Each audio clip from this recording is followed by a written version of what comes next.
नमस्कार दोस्तों, तो एक बार फिर से आपका स्वागत है मेरे चैनल शशि संग शिक्षा में। तो आज मैं आपको सोच रही हूँ कि क्या सिखाने वाली हूँ। तो आज मैं सिखाने जा रही हूँ, आज बेहद ही मैंने आसान विषय लिया है और वो है काल। पिछली वीडियो में मैंने आपको क्रिया कराया था कि क्रिया क्या होता है, क्रिया के कितने भेद हैं, कौन कौन से हैं और कैसे उनमें अंतर हम जान सकते हैं। तो आज मैं कराऊंगी काल कि काल क्या होता है। काल हम कहते हैं समय को। देखो, काल दो होते हैं, एक तो काल होता है मृत्यु, भाई किसी का काल आ जाना, मृत्यु का आ जाना। तो मैं वो नेगेटिव बात नहीं कर रही हूँ, पॉजिटिव बात करें। काल की बात कर रहे हैं समय जो होता है महत्वपूर्ण, और समय को बांटा गया है, 3 भागों में बांटा गया है समय को। तो काल क्या होता है, थोड़ा सा आप आए देखें, मैंने थोड़ा लिख के रखा है यहाँ पर कि क्रिया के जिस रूप से उसके होने के समय का बोध हो। कि काम तो हम करते रहते हैं, सुबह से लेकर शाम तक हम काम करते हैं, बहुत सारे काम करते हैं। सुबह सोकर उठते हैं, फिर नहाना है, पहले ब्रश करते हैं, नहाते हैं, है ना, तो ब्रेकफास्ट करते हैं, ऑफिस जाते हैं या स्कूल जाते हैं। तो सुबह से लेकर रात तक हम काम करते हैं। अब तक हम अपने जीवन में काम करते आए हैं। तो किस समय में हमने कौन सा काम किया, तो क्रिया के जिस रूप से उसके होने का समय का पता चले कि हमने किस समय में काम किया था। जैसे मैंने आज सुबह मैंने क्या किया था, आज मैंने छोले भटूरे बनाए थे। तो बनाए थे वो मैं बना चुकी, सुबह बनाए थे मैंने छोले भटूरे, तो बीते हुए समय में वो गया। तो काल को कितने भागों में बांटा जाता है। काल जो है वो 3 प्रकार के होते हैं।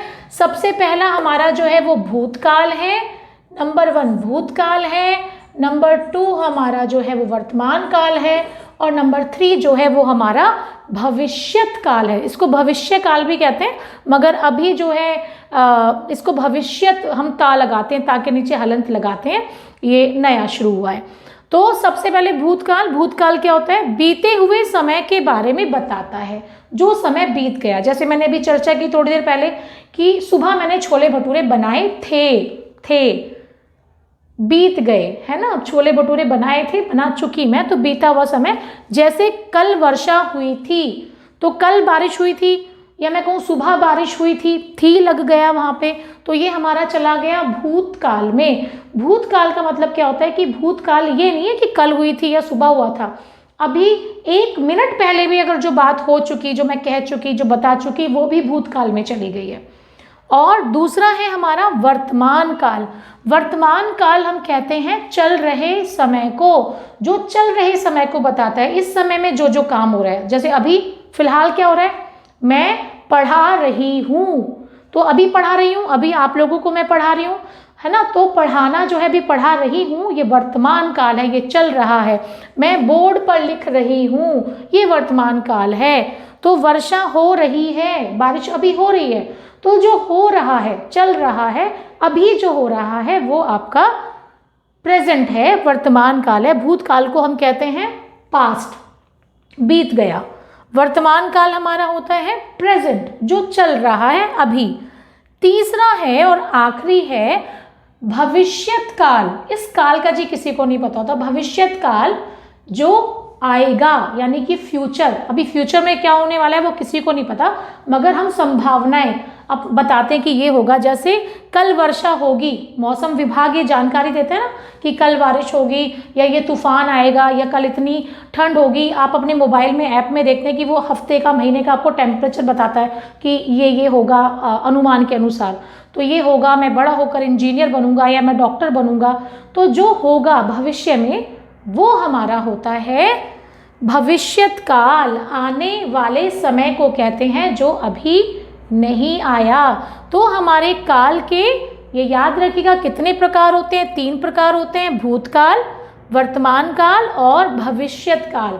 तो भूतकाल में ना कई बार कंफ्यूजन हो जाती है कि जैसे ये कहते हैं कि माँ ने खाना बनाया, तो ज़्यादातर जो बच्चे हैं वो क्या करते हैं, जहाँ है रहा है तो वर्तमान काल हो गया, था थी है तो वहाँ पे भूतकाल हो गया, होगी होगा तो वहाँ भविष्यत काल हो गया। मगर कई बार ना ऐसे वाक्य होते हैं कि जहाँ हमें स्पष्टता नहीं होती। जैसे कि माँ ने खाना बनाया, तब कहीं या तो ना है ना रहा है, ना था है, ना होगा, तो कौन सा काल है। तो माँ ने खाना बनाया, मतलब बनाया मतलब वो बना चुकी, कंप्लीट हो गया, वो खाना बना चुकी हैं, तो ऐसा वाक्य जो हो जाएगा भूतकाल में। या फिर ये कहें कि धोबी ने कपड़े धोए। अब धोबी ने कपड़े धोए, ना तो यहाँ धो रहा है या ना धोएगा, धोए मतलब वो धो चुका, वो कंप्लीट कर चुका। तो धोबी ने कपड़े धोए, ये हमारा होगा कौन सा काल? सही कहा, ये हमारा होगा भूतकाल, क्योंकि काम हो चुका। दादाजी कल हमारे घर आएंगे, तो ऐसी सूचना मिली है कि वो कल आएंगे, तो ये भविष्यत काल है। तो इस तरह से हम अंदाज़ा लगाते हैं। माँ लग रहा है कुछ बना रही हैं, खुशबू आ रही है, तो माँ रसोई घर में कुछ बना रही है, बढ़िया खुशबू आ रही है, क्योंकि खुशबू अभी आ रही है, वो कुछ बना रही हैं, तो ये हमारा है वर्तमान काल, क्योंकि खुशबू आ रही है ना, आपको आ रही है। तो इस तरह से हम वाक्य का निर्णय करते हैं कि कौन सा काल है। तो याद रखने वाली चीज़ें हैं, बहुत आसान विषय है कि काल हमारे 3 होते हैं। अगर ये आप लोग अच्छे से समझ लेंगे तो काल पहचानने में आप लोग कभी गलती नहीं करेंगे। तो मेरे ख्याल से आज के लिए बस थोड़ी सी जानकारी, ये छोटी छोटी वीडियोस के माध्यम से मैं आपको बहुत बहुत कुछ सिखा रही हूँ। बस उम्मीद है कि आप लोग मेरे चैनल को सब्सक्राइब करते रहें, ताकि मेरा प्रोत्साहन बढ़ा रहे और मैं आपको इसी तरह से छोटी छोटी वीडियोस के माध्यम से ज़्यादा जानकारी देती रहूं और सिखाती रहूं। तो मिलेंगे अगली वीडियो में एक नए विषय के साथ। तो तब तक के लिए बाय बाय दोस्तों।